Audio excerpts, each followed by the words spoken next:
श्री शिवाय नमस्ते। जय जीत वाहन बाबा की प्यारी बहन और माताओं, आप सभी का व्रत निर्विघ्न पूर्ण हो। बोलो जीत वाहन बाबा की जय। प्यारी बहन और माताओं, आप सभी को जीतिया व्रत की बहुत बहुत शुभकामनाएं।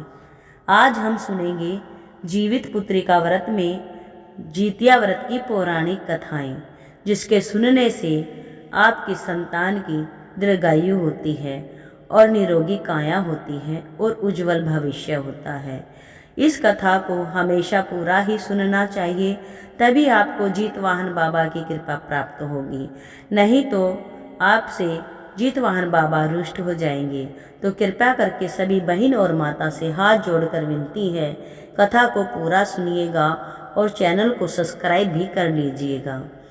जीवित पुत्री का व्रत में चील और सियारन की पूजा होती है। मिट्टी से उनकी प्रतिमा बनाकर पूजा की जाती है। जीवित पुत्री का व्रत में इनकी ही कथा कही जाती है। सुहागिन महिलाएं अपने बच्चों के नाम पर रक्षा धागा बांधकर कोड़ी भी पहनती हैं।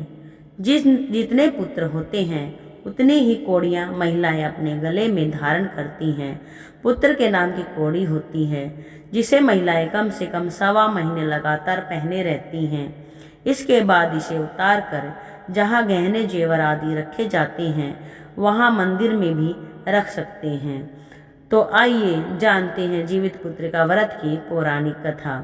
अश्विन माह की कृष्ण पक्ष की अष्टमी तिथि को सौभाग्यवती स्त्रियां अपनी संतान की लंबी आयु और आरोग्य के लिए, उनके कल्याण के लिए यह व्रत करती हैं और इस कथा का वाचन करती हैं। इस कथा को सुने बगैर व्रत पूर्ण नहीं होता है।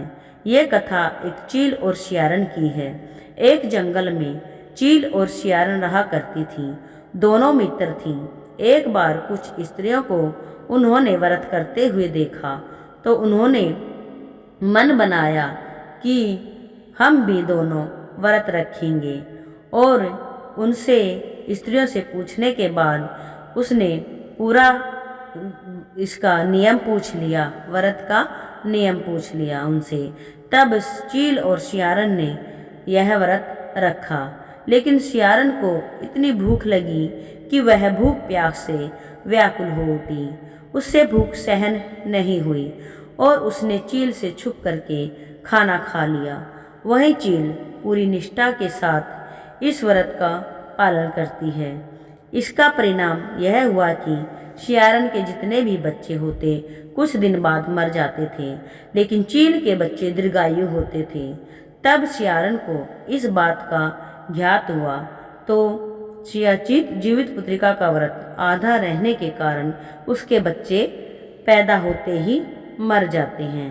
तो उसने व्रत तोड़ने के कारण कुछ दिनों में मर जाते हैं। तो फिर उसने व्रत को फिर से पूर्ण किया और फिर उसके बच्चे दीर्घायु हुए। आइए जीतिया व्रत में चील और सियारन को महिलाएं चढ़ाती हैं पूजन सामग्री। पुत्र की लंबी आयु के लिए माताएं सूर्योदय से काफ़ी पहले ओठगन की विधि पूरी करते हैं। इसके बाद व्रती जल पीना भी बंद कर देते हैं। इसके बाद पितराइनों महिला पूर्वजों व जीत वाहन भगवान को सरसों का तेल व खली चढ़ाती हैं। इस पर्व से जुड़ी कथा की चील व सियारन को भी चूड़ा दही चढ़ाया जाता है। साथ ही खीरा व भीगे केराव का प्रसाद चढ़ाया जाता है। इसी प्रसाद को ग्रहण कर व्रत का पालन किया जाता है। मान्यता है कि कुशा से बनी जीवित वाहन भगवान की मूर्ति बनाकर बांस के पत्ते, चंदन, फूल आदि से पूजा करने से वंश में वृद्धि होती है। इसके बाद कथा को सुनने के बाद सब मंत्रों का जाप करती हैं। आइए सुनते हैं एक और पौराणिक कथा। जीतिया व्रत में जीमूत वाहन भगवान की कथा भी सुनना अनिवार्य होता है और इस कथा को भी आप जरूर सुने। इस कथा के अनुसार जीमूत वाहन गंधर्व के बुद्धिमान राजा थे। जीमूत वाहन शासक बनने से संतुष्ट नहीं थे। वह राजा नहीं बनना चाहते थे और परिणाम स्वरूप उन्होंने अपने भाइयों को अपने राज्य की सभी जिम्मेदारियां दे दी और अपने पिता की सेवा के लिए जंगल चले गए। एक दिन जंगल में भटकते हुए उन्होंने एक बुढ़िया को विलाप करते हुए देखा। उन्होंने बुढ़िया से पूछा कि आप क्यों रो रही हैं? इस पर उसने बताया कि वह सांप यानी नागवंश के परिवार से है और उसका बेटा एक ही है और शपथ के कारण हर दिन एक सांप पक्षीराज गरुड़ को चढ़ाया जाता है और उस दिन उसके बेटे का नंबर था। इसकी समस्या सुनने के बाद जीवत वाहन भगवान ने उन्हें आश्वासन दिया कि वह उनके बेटे को जीवित वापस लेकर आएंगे। तब वह खुद गरुड़ का चारा बनने का विचार कर चट्टान पर लेट जाती हैं। तब गरुड़ आता है और अपनी उंगलियों से कपड़े में ढके हुए जीवित वाहन को पकड़कर चट्टान पर चढ़ जाता है। उसे हैरानी होती है कि जिसे उसने पकड़ा है वह कोई प्रतिक्रिया यानी कोई हलचल क्यों नहीं कर रहा है। तब वह जीवित वाहन से उनके बारे में पूछते हैं। तब गरुड़ जीवित वाहन की वीरता और परोपकार से प्रसन्न होकर सांपों से कोई और बलिदान नहीं लेने का वादा करते हैं। तभी से यह संतान की लंबी उम्र और कल्याण के लिए जितिया का व्रत किया जाने लगा। तो आइए सुनते हैं प्यारी बहनों एक और महाभारत काल की जितिया व्रत से जुड़ी एक पौराणिक कथा। महाभारत के युद्ध में पिता की मृत्यु के बाद अश्वत्थामा बहुत क्रोधित था। वह पिता की मृत्यु का बदला लेने के लिए पांडवों के शिविर गया और उसने 5 लोगों की हत्या कर दी। उसे लगा कि उसने 5 पांडवों को मार दिया है, लेकिन पांडव जिंदा थे। जब पांडव उसके सामने आए तो उसे लगा कि वह द्रौपदी के 5 पुत्रों को मार कर आया है। यह सब देखकर अर्जुन ने क्रोध में अश्वत्थामा को बंदी बना दिया, फिर दिव्य मणि छीन ली।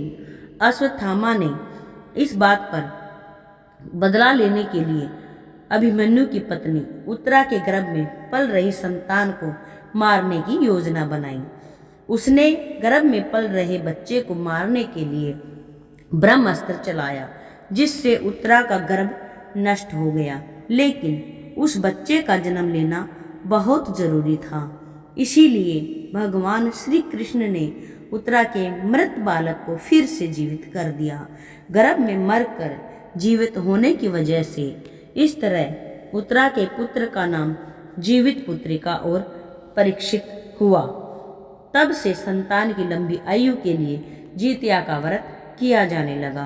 प्यारी बहन और माताओं, जो भी इस कथा को पूरा सुनी है उसके घर धन धान्य के भंडारे भरे, उसके संतान निरोगी हो, बांझन को पुत्र मिले और जिसकी संतान किसी कारणवश बीमार रहती है, किसी पीड़ा में है, उसकी संतान को निरोगी काया मिले।